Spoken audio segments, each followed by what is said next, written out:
ଆଜିର ହିତୋପଦେଶ। ହେ ମୋର ପୁତ୍ର, ତୁମେ ଆପଣା ପିତାର ଆଜ୍ଞା ପାଳନ କର, ପୁଣି ଆପଣା ମାତାର ଆଦେଶ ପରିତ୍ୟାଗ କର ନାହିଁ। ତାହା ସର୍ବଦା ତୁମ ହୃଦୟରେ ବାନ୍ଧି ରଖ, ଆପଣା ଗଳଦେଶରେ ବାନ୍ଧ।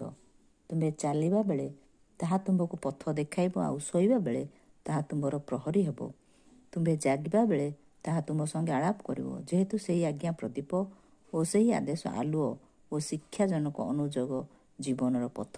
ପ୍ରିୟମାନେ, ଆମମାନେ ଆପଣା ପିତାଙ୍କର ଆଜ୍ଞା, ମାତାଙ୍କର ଆଦେଶ ପାଳନ କରିବା, ତାହା ପରିତ୍ୟାଗ କରିବା ନାହିଁ, ଯଦ୍ୱାରା ସେହି ଆଜ୍ଞା ଆମମାନଙ୍କୁ ପଥ ଦେଖାଇବ, ଆମମାନଙ୍କର ପ୍ରହରୀ ହେବ, ଆମ ସଙ୍ଗେ ଆଳାପ କରିବ ଏବଂ ସେହି ଆଜ୍ଞା ପ୍ରଦୀପ ଏବଂ ସେହି ଆଦେଶ ଆଲୁଅ ଓ ଶିକ୍ଷାଜନକ ଅନୁଯୋଗ ଜୀବନର ପଥ ଭାବରେ ଆମମାନଙ୍କୁ ମାର୍ଗଦର୍ଶନ କରାଇବ।